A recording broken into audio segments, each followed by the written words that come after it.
আগের দিনের ক্লাসে আমরা হিন্দু শাস্ত্র বেদ নিয়ে আলোচনা করেছি, মনে আছে হয়তো তোমাদের। আলোচনা করেছি উপনিষদ, যা তিনটে প্রস্থানের প্রথম প্রস্থান, এবং দ্বিতীয় প্রস্থান ব্রহ্মসূত্র বা বেদান্ত দর্শন, আর তৃতীয় প্রস্থান গীতার শুধু উল্লেখ মাত্রই করেছি বলা যায়। আগেগুলো যে আলোচনা করেছি ঠিক বলা যায় না, কারণ তো এতই বিশাল, উল্লেখ করেছি বললেই ভালো, তবু আর কি। এই প্রসঙ্গে আর একটা কথা বলে রাখি, তোমরা হয়তো শুনেছ এই তিনটে শব্দ, শ্রবণ, মনন, নিধিধ্যাসন। শ্রবণ হচ্ছে ওই উপনিষদের মূল তত্ত্ব, ব্রহ্ম বিষয়ক আর কি। তো সেগুলো শোনা এবং তারপর সেগুলো মনে মনে ভালো করে বিচার করা এবং তারপর সেটার এক ধরনের ধ্যান করা বলতে পারো। এ নিয়ে অনেক ডিসকাশন হয়। ঠিক যদি এই প্রস্থানত্রয়কে দেখো, দেখবে উপনিষদের কথা পড়ছো বা শুনছো, এবার তারপরে ব্রহ্মসূত্র বা বেদান্ত দর্শনের মাধ্যমে অ্যানালিসিস চলছে ওটাকে। তার মানে কি হচ্ছে, মননের কাজটা হচ্ছে। আর গীতা অর্থাৎ তৃতীয় প্রস্থান, সেটা হচ্ছে ওই মানে লাইফে ইমপ্লিমেন্ট করার জন্য, ওটাকে জীবনে যাতে কাজে লাগে, ওরা অ্যাপ্লিকেশন সাইডটা বলতে পারো, অ্যাসিমিলেশন বলতে পারো। তো এই দিক থেকেও প্রস্থানত্রয়কে দেখা যেতে পারে। যাই হোক, প্রস্থানত্রয়ের শেষ প্রস্থান গীতার সম্বন্ধে একটু সামান্য আলোচনা করব। উপনিষদ যদি বেদের সার হয়, তবে গীতাকে বলা যায় উপনিষদের সার, জিস্ট অব দ্য জিস্ট। এতে হিন্দু ধর্মের প্রায় সব তত্ত্বই আছে। সাধারণ জনগণের বেদান্ত জ্ঞান বলো বা ধর্মশিক্ষা বলো, এই গীতা থেকেই হয়। গীতা হিন্দুদের সর্বাধিক জনপ্রিয় গ্রন্থ, মোস্ট পপুলার। গীতায় 700 শ্লোক আছে, একটি শ্লোকও ফালতু ইউজ হয়নি। প্রত্যেকটি শ্লোকই নয়, প্রত্যেকটি শব্দও প্রাসঙ্গিক ও অর্থপূর্ণ, মিনিংফুল। শ্রীরামকৃষ্ণদেব গীতা প্রসঙ্গে বলেছেন, গীতার কথা কাটবার জো নাই। আবার তিনি এও বলেছেন, এতে সব শাস্ত্রের সার আছে। অথচ প্রথম তুমি হয়তো এতে কোনো রসই পাবে না। চিনতে না পারলে পরশ পাথরও এমনি মামুলি পাথর মনে হয়, আর চিনতে পারলে তাই কিন্তু মহামূল্য রত্ন। তবে চেনার উপায় আছে, আবার মুশকিলও আছে। আমি এখানে গীতা প্রসঙ্গে বলছি। মুশকিল হলো এই, গীতা বুঝতে তুমি কোনো না কোনো ভাষ্য বা টিকার সাহায্য নেবে, আর গীতার শ্লোকগুলির ব্যাখ্যা বা ইন্টারপ্রিটেশন কোনো না কোনো সম্প্রদায়ের প্রতিনিধি বা বিশেষ কোনো মতাদর্শে বিশ্বাসী ব্যক্তি করেছেন। স্বাভাবিকভাবেই তিনি তার বা তাদের মতাদর্শের প্রতি একটু না একটু পক্ষপাতিত্ব করেছেন, ইচ্ছায় বা অনিচ্ছায়। যদিও তারা নিরপেক্ষতার দাবি করে থাকেন, সবাই নাও হতে পারেন, তবে মোস্ট অফ দ্য কেসে। অনেক সময় টেনে বুনে মানে করতে হয়েছে তাদের নিজেদের সম্প্রদায়গুলির পুষ্টির জন্য। শ্লোকগুলো তার রবার নয়, কখনো কখনো ছিঁড়ে যায় মাঝখান থেকে। তাই মাঝে মাঝেই সেই ব্যাখ্যার সাম্প্রদায়িক চরিত্র প্রকাশ পেয়েছে। আমি আগেও বলেছি, আবারও বলছি, কারো সমালোচনা করা কিন্তু আমার উদ্দেশ্য নয়, বাস্তবটা তুলে ধরলাম তোমাদের সুবিধা হবে। একটা ক্রাইটেরিয়া তোমাদের বলি, তাহলে হয়তো অনেকটা এই প্রবলেম থেকে নিজেকে কি বলো সেভ করতে পারবে, মানে সেভ রাখতে পারবে। জগতের সকল মহামানব বা দেবমানব, অথবা এক্ষেত্রে যেমন বলা হয় অবতার পুরুষ, তারা যা প্রচার করেছেন, মনে রেখো তারা সেই অনুসারে জীবনযাপনও করে গেছেন। এখন এই ফর্মুলা তোমরা যদি গীতার ক্ষেত্রে অ্যাপ্লাই করো, তাহলে কি পাবে দেখো। অর্থাৎ বলতে চাইছি, গীতা ভালোভাবে বুঝতে গেলে শ্রীকৃষ্ণের জীবন ও চরিত্র বুঝতে হবে। আবার উল্টোটাও সত্য, তাঁর জীবন ও কর্মধারা বুঝতে গেলে গীতাও ঠিকঠাক বোঝা দরকার। আগেই বলেছি, গীতা উপনিষদের সার। সুতরাং উপনিষদের যা বা বেদান্তের যা মূল বক্তব্য, গীতারও তাই। আত্মতত্ত্ব, ঈশ্বরতত্ত্ব, আত্মার অবিনাশিতা, জন্মান্তর, বন্ধনমুক্তি ইত্যাদি, এগুলো পরে আলোচনা করা যাবে। গীতায় আরও কিছু এক্সট্রা জিনিস পাওয়া যায়, যা আধ্যাত্মিক জীবন গঠনে ভীষণভাবে হেল্পফুল। তবু এটা সর্বদা মনে রাখো, কিন্তু গীতার প্রামাণ্য উপনিষদের উপর ডিপেন্ড করছে। এক্সট্রা জিনিস কি পাওয়া যায়, দু একটা বলছি। যেমন গীতার সেকেন্ড চ্যাপ্টারের শেষ ভাগে থার্ড, ফোর্থ, ফিফথ, এমনকি লাস্ট চ্যাপ্টার মানে 18 চ্যাপ্টারে ঠিক ঠিক বলতে গেলে প্রায় সমগ্র গীতাতেই ছড়িয়ে ছিটিয়ে নিষ্কাম কর্মযোগের আইডিয়াল তুমি পাবে। এটা একটা মুক্তির পথ বলা হয় কর্মযোগকে। আবার ফোর্থ চ্যাপ্টারে অর্জুনের প্রশ্নের উত্তরে শ্রী ভগবানের অবতার তত্ত্বের আশ্বস্তকারী প্রমিসিং অ্যান্ড প্রফেটিং স্টেটমেন্ট পাবে, যা ভক্ত হৃদয়ে আশা এবং আনন্দের সঞ্চার করে। ওই যে শ্লোক আছে না, তোমরা জানো, যদা যদা হি ধর্মস্য গ্লানির্ভবতি ভারত ইত্যাদি, তোমরা টিভি সিরিয়ালে শুনেছ হয়তো।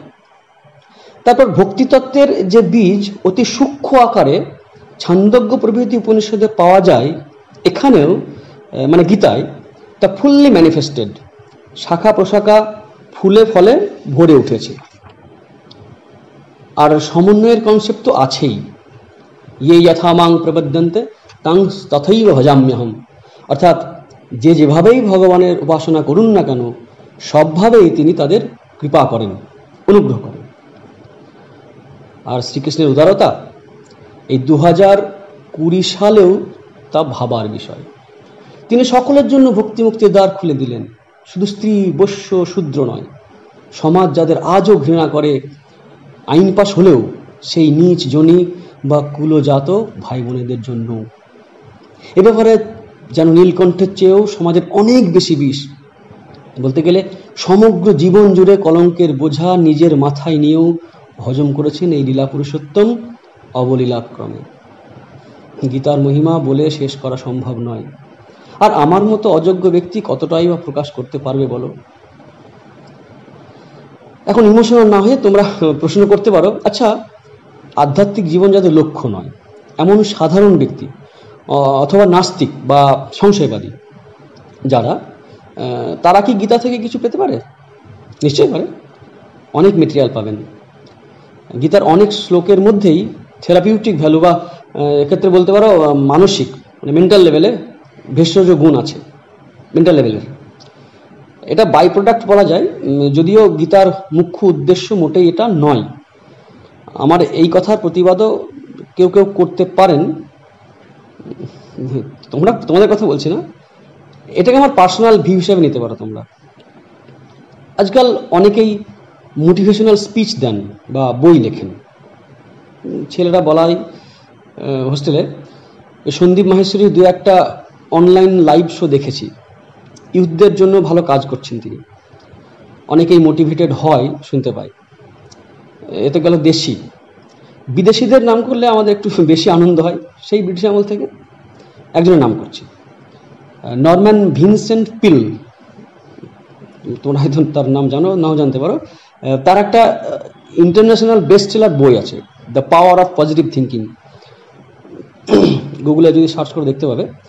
ওই দেখে করে একটি বই, you can if you think you can. বেশ কিছুদিন আগে একজন টিচার আমাকে দিয়েছিলেন, কিছুটা পড়েও ছিলাম। জাস্ট একটা উদাহরণ দিলাম, এরকম অনেকে আছেন দেখেছি। এনারা নাম করুন বা নাই করুন, অথবা জানুন বা নাই জানুন, অনেক থটস গীতায় আছে।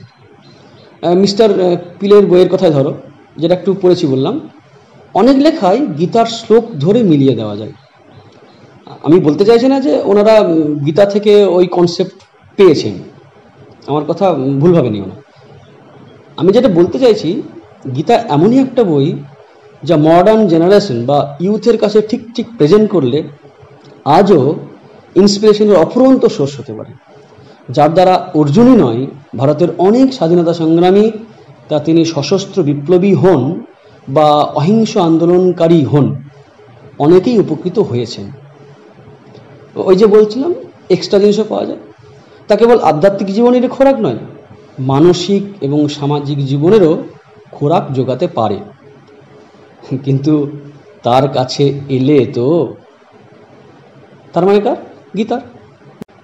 বর্তমানে আমরা ইনফরমেশন টেকনোলজির দৌলতে অনেক স্মার্ট হয়েছি, অনেক কিছু জেনেছি। জগতের সব তথ্য জানলেও অন্তর্জগতের রহস্য ভেদ করতে বা জয় করতে আমরা সিংহভাগ মানুষই ব্যর্থ। আজও আমরা এর কাছে পরাজিত আমাদের অনেকের অবস্থা ঘুম ধরা, অথচ দেখতে সুন্দর একটা বিশাল গাছের মতো, যেটা কিনা বাইরে থেকে দেখতে তো দারুণ, কিন্তু একটা ঝড় এলেই কাত। We are not able to withstand shocks of the circumstances. আমাদের মধ্যে লুকিয়ে থাকা নেগেটিভ ইমোশনসকে জয় করতে পারিনি। তাই তথাকথিত শিক্ষায় শিক্ষিত হয়েও জীবনযাপন করছি বিপন্নভাবে অনেকেই। ব্যক্তি জীবনে সুখী নয়, সুখী নয় আমাকে কেন্দ্র করে আমার পরিবার, আমার সমাজ। এর কারণ কি? আমরা উচিত অনুচিত বুঝি না তা তো নয়, সবসময় না হলেও অনেক সময় বুঝি, কিন্তু কর্তব্যটা করতে পারি না। ইনার লাইফকে কন্ট্রোল বা জয় করতে পারছি না তো। আর এই জয় করার কোনো শিক্ষাই প্রচলিত শিক্ষা ব্যবস্থায় প্রায় নেই। ইমোশনাল এক্সারসাইজ না থাকায় ইমোশনাল লাইফ আজ রুগ্ন, ফাস্টিং করছে যেন। তাই দেখি আর্থিক বা শারীরিক স্বাস্থ্য ভালো হলেও অন্তরে হাহাকার, ডিসস্যাটিসফ্যাকশন অথবা ফ্রাস্ট্রেশন। এই অবস্থা থেকে বেরোবার কিছু প্রচেষ্টা আজকাল দেখা যায় ভ্যালু এডুকেশন বা মোটিভেশনাল কোর্সের নামে। মোটিভেশনাল কোর্স তো কিছু বললাম, যে একটা উদাহরণ। আজকাল সরাসরি প্রচলিত কোনো ধর্মগ্রন্থের নাম করা খুব মুশকিল, অথচ ওই বাগানের সবজি একটু আধুনিকতার মশলা মিশিয়ে ফার্স্ট ক্লাস ডিশে বাজারের মাঝখানে দাঁড়িয়ে বিক্রি করলে অনেকেই তা কেনে। এ আমার ব্যক্তিগত অভিজ্ঞতা। জড়বিজ্ঞান আবিষ্কার সর্বজনীন, সায়েন্সের কথা বলছি। সেখানে জাতি, ধর্ম, বর্ণ, এমনকি দেশও দেখা হয় না, উপকৃত হয় সমগ্র মানব সমাজ। কিন্তু বেচারা অন্তর্জীবন গঠনের, ইন্টারনাল লাইফের ইটারনাল ভ্যালুজ বা কখনো কখনো মেন্টাল ক্রাইসিসের অনেক পজিটিভ টিপস এবং তাদের আবিষ্কারকেরা সাম্প্রদায়িক তকমা পায়। কারণ সেগুলো তো লুকিয়ে থাকে কোনো ধর্মতে আড়ালে, মানে ধর্মতে আড়ালে লুকিয়ে থাকে। এই টিচিংস বা টিপসগুলি সাধারণের সম্পত্তি হওয়ার সুযোগই পায় না, কমন প্রপার্টি হয় না। এবার তোমরাই বলো, পরিস্থিতি যখন এই, কোনো নাস্তিক, সংশয়বাদী বা তথাকথিত যুক্তিবাদী গীতা পড়বে? হাতই দেবে না। হিন্দুর ধর্মজীবন কিন্তু কোনো পার্ট টাইম জব নয়, এমনকি 8 ঘন্টার ফুল টাইম জবও নয়, বলতে পারো হোল টাইম জব। আর সেখানে কোনো ছুটি বা লিভের প্রভিশন নেই। এই দুটো সিএল নিয়ে আজ একটু অনৈতিক জীবনযাপন করি বা অধর্মের পথে চলি, সেটা হবে না। তার সমগ্র জীবনকেই মূল উদ্দেশ্যের অভিমুখী করতে হয়, ডাইরেক্টেড টুয়ার্ডস দ্য মেইন গোল। তাই সেখানে এই নৈতিক জীবনই নয়, মানসিক, সামাজিক জীবনের সব অ্যাসপেক্টই ভীষণ ইম্পর্টেন্ট। তাই আমাদের ধর্মশাস্ত্রে সমগ্র জীবন পরিচালনার রসদ অবশ্যই তুমি পাবে। যে গীতার কথা আলোচনা করছিলাম, সেখানেও মেন্টাল হেলথের জন্য আস্তিক, নাস্তিক সকলেই অনেক মেটেরিয়াল পেতে পারেন। এতে অন্তর্জীবন গঠনের ভুরি ভুরি সাজেশন আছে, যা পড়লে কখনোই তোমার মনে হবে না যে গীতা ওল্ড এজ বা রিটায়ার্ড লাইফের টাইম পাসের খোরাক। পটভূমি দেখো, অর্জুন বিপন্ন হয়ে তার সখা শ্রীকৃষ্ণের শরণ নিলেন। জন্ম হলো গীতা, কোনো গিরি গুহায় বা মন্দিরে নয়। গীতার জন্ম হলো কোথায়? না, ভয়ঙ্কর যুদ্ধক্ষেত্রে। গীতার দর্শন যিনি শোনালেন আর যিনি শুনলেন, দুজনেই দায়িত্বশীল নাগরিক, রেসপন্সিবল সিটিজেন। সমাজ জীবনে দুজনেই হাউস হোল্ড লাইফ লিড করেন। তার চেয়ে বড় পরিচয়, তারা বীর যোদ্ধা, কর্মত্যাগী নন মোটেই। কি হলো?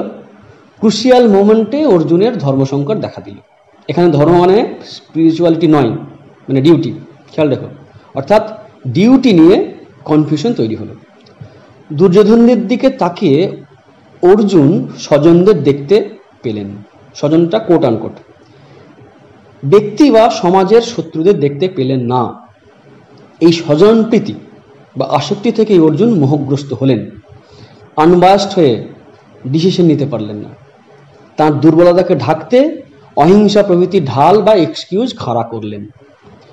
অধর্ম যখন ধর্মে রূপ ধরে আসে, তখন সেটা হয় সবচেয়ে মারাত্মক, মোস্ট ডেঞ্জারাস। ছাত্র জীবনে বা কর্মজীবনে আমরা প্রায় অবস্থার সম্মুখীন হই, বুঝতে পারি না, শুধু এক্সকিউজ দিই অনেক সময়। পারিবারিক তথা সামাজিক জীবনে দেখা দেয় অবাঞ্ছিত স্বজন পোষণ।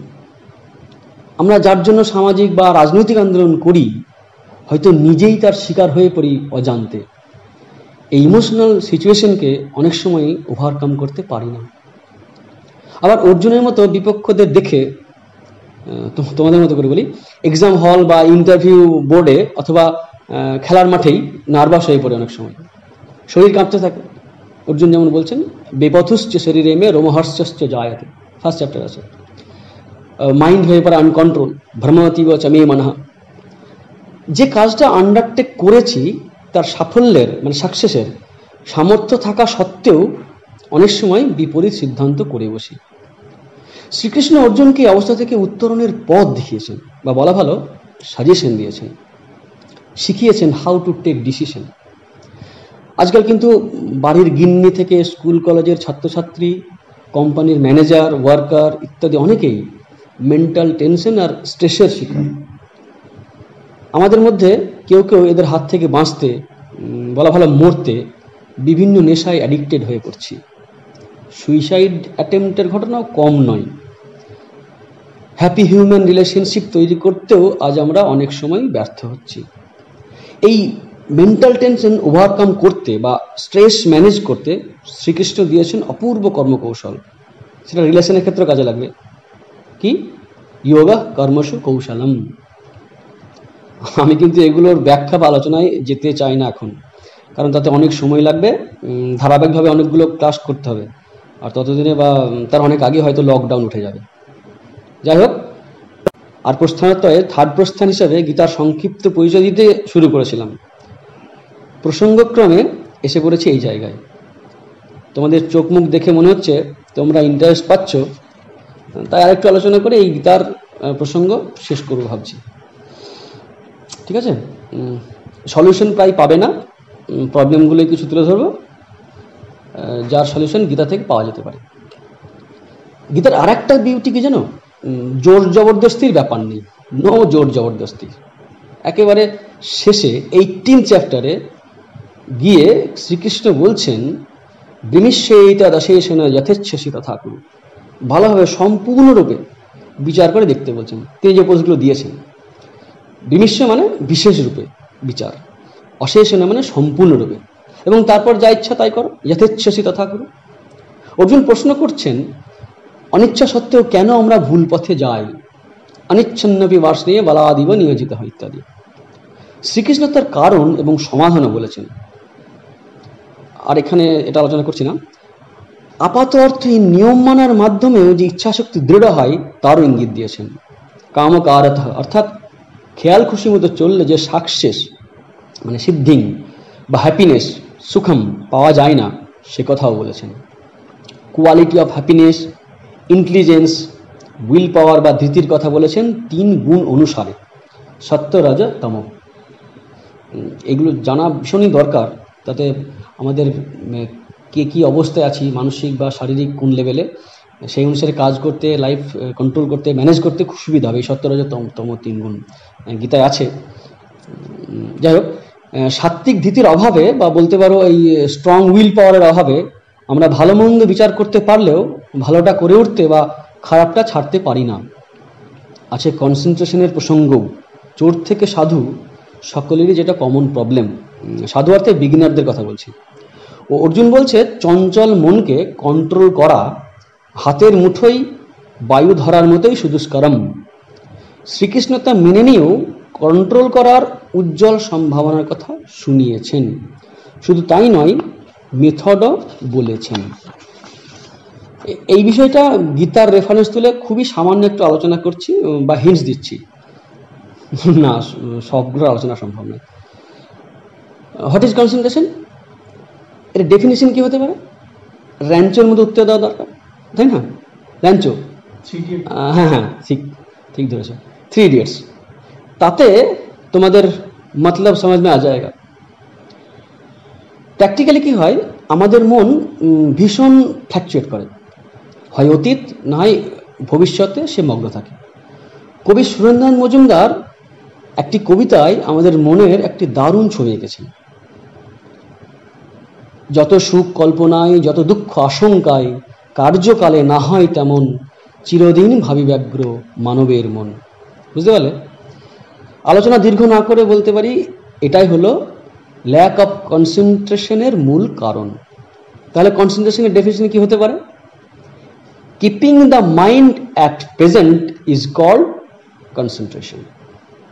এটা টেকনিক্যাল ডেফিনিশন নয়, বর্তমানে মনটাকে রাখা, মনোযোগ, কনসেন্ট্রেশন। যোগ বা ধ্যানের ব্যাপারে ডিসকাস করতে গিয়ে 6 চ্যাপ্টারের শুরুতে শ্রীকৃষ্ণ অর্জুনকে এই প্রসঙ্গে বললেন, জাস্ট ফ্রি স্টাইলে আমার মতো করে বলছি, কি বললেন? প্রথমে হাতের কাছে যে কাজ আছে তাই ভালোভাবে মন দিয়ে করার চেষ্টা করো। That is the beginning or first step বা স্টেজ। আরুরক্ষর মুনের যোগং কর্ম কারণমুচ্যতে। অর্থাৎ যিনি মনোযোগের সাধনায় বা যোগের সাধনায় সাকসেস পেতে চান তাকে প্রথমে সমস্ত মন দিয়ে উপস্থিত কাজটা করতে হবে, ওয়ার্ক অ্যাট হ্যান্ড। তা না করে প্রথমেই চঞ্চল মন নিয়ে ঘরে বসে কনসেন্ট্রেশন বা মেডিটেশন প্র্যাকটিস করতে গেলে দেখতে পাবে মনের মধ্যেই বিগ মার্কেট, অথবা হাওড়া স্টেশনের প্ল্যাটফর্মে যেন দাঁড়িয়ে আছো। যাই হোক, কনসেন্ট্রেশন নিয়ে একটু বলা হলো, কিছুই বলা হলো না, বুঝলেন?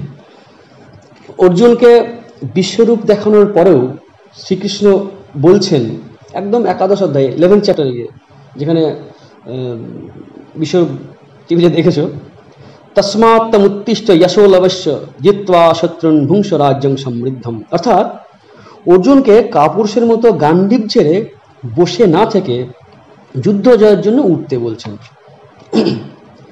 নামযশ অর্জন করতে এবং সমৃদ্ধিশালী রাজ্য ভোগ করতেও সরাসরি নির্দেশ দিচ্ছেন। তিনি তো সন্ন্যাসী নন, শ্রীকৃষ্ণ নন, অর্জুনও নন। শ্রীকৃষ্ণ ধর্ম সংস্থাপনের জন্য এসে অর্জুনকে নিশ্চয় অধর্ম করতে বা হিউম্যান ভ্যালুস নষ্ট করতে বলবেন না। অর্থাৎ নামযশ কামানো বা রাজ্যভোগ অধর্মের মধ্যে পড়ে না। অসত্য, অন্যায়, অত্যাচার, শোষণ, চুরি প্রভৃতি অধর্ম। তাই ধর্মের অভাব ঘটলেই পরিবার ব্যবস্থা, সমাজ ব্যবস্থা ভেঙে পড়ে। আমরা কেউই চাই না যে আমাকে কেউ মিথ্যা বলুক বা ঠকিয়ে নেবে, যদিও আমরা অন্যের সঙ্গে আচরণে সেটা অনেক সময় করে থাকি। শুধুমাত্র সত্যরূপ এই গুণটি, যেটার কথা বলছি, বা এই মূল্যবোধটি যদি সমাজ থেকে চলে যায় তাহলেও সমাজ ব্যবস্থা ধীরে ধীরে ভেঙে পড়তে বাধ্য। তাই তো? ভালো করে ভেবে দেখলে বুঝতে পারবে। কারণ পারস্পরিক সম্পর্ক বিশ্বাসের উপর দাঁড়িয়ে, যার আধার হলো এই সত্য। তোমাদের জাস্ট কিছু উদাহরণ দিলাম। এরকমই অনেক বিষয় আছে যা একজন নাস্তিকও তার জীবনের সমস্যার সমাধানে কাজে লাগাতে পারেন, আবার নাও পারেন। মে নট, তাই তো? এখন গীতার আলোচনা এই পর্যন্তই থাক, ভবিষ্যতে আবার দেখা যাবে। তোমরা তো এই ক্লাসে অনেক কিছুই শুনলে। এখন বলো, গীতা কি সেই জিনিস যা লাল শালু জড়িয়ে ফুলচন্দন দিয়ে লক্ষ্মীর ঝাঁপির পাশে রেখে দেওয়ার মতো কিছু? না ছাত্র থেকে শিক্ষক, শ্রমিক থেকে মালিক, গৃহিণী থেকে গৃহকর্তা, নাগরিক থেকে দেশের কর্ণধার, সকলেরই কাছে প্র্যাকটিক্যাল বেদান্তের হ্যান্ডবুক হওয়ার যোগ্য হতে পারে না? প্র্যাকটিক্যাল বেদান্তের বা প্র্যাকটিক্যাল হিন্দুইজমের হ্যান্ডবুক। এই বিচার করবে তোমরা, আর একজন করবে, সময়, টাইম। এখন আপাতত প্রস্থানত্রয় থেকে প্রস্থান করে স্মৃতিশাস্ত্রের স্মৃতিচারণা শুরু করি, নাকি? এখন শুরুটা অন্তত করি, বাকি না হয় পরের ক্লাসে হবে। আমাদের প্রজেক্ট তো বেশ লম্বা, সময় আছে তো। প্রস্থানত্রয়ের পরেই শাস্ত্র হিসাবে স্মৃতি বা স্মৃতিশাস্ত্রের প্রামাণ্য। এগুলি ঋষি মুনিদের লেখা গ্রন্থ, কিন্তু এদের প্রামাণ্য বেদান্তের বা বেদের অধীন। তাই স্মৃতিশাস্ত্র আমাদের চরম প্রমাণ নয়। আগে অনেকবার আলোচনা করেছি, এটা খেয়াল রেখো। স্মৃতির কোনো অংশ যদি বেদান্তের বিরোধী হয় তবে সেটা ত্যাগ করতে হবে, তার কোনো প্রামাণ্য থাকবে না।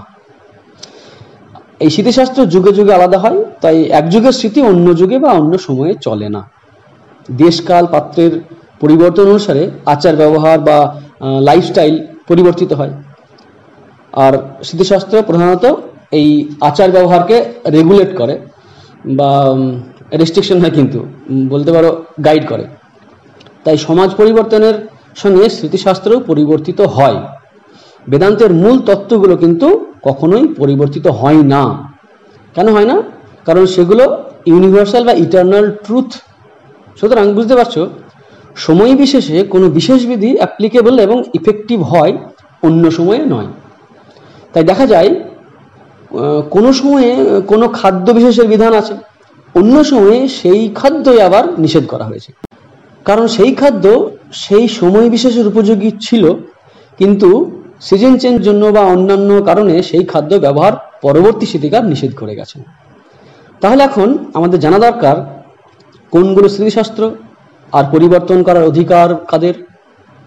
পার্লামেন্টের মতো আইন পাশ করে, নাকি ইকোনমিক্সের দিক থেকে বলি, যেমন আছে কোনো কোনো ক্ষেত্রে বাজারি জিনিসের দাম ঠিক করে দেয়, তেমনি লোকাচার ও দেশাচার থেকে ধীরে ধীরে স্মৃতিশাস্ত্র গড়ে ওঠে। একটু সাসপেন্স থাক, পরে ক্লাসে আলোচনা করব, ঠিক আছে? আজকে এই পর্যন্তই। শৃণ্বন্তু বিশ্বে অমৃতস্য পুত্রাঃ আয়েধামানি দিব্যানি তস্তু বেদাহমেতং পুরুষং মহান্তম आदित्यवर्णं तमसा परस्तात् त्वमेव विदित्वातिमृत्युमेति नान्यः पन्था विद्यते अयनाय नान्यः पन्था विद्यते अयनाय नान्यः पन्था विद्यते अयनाय।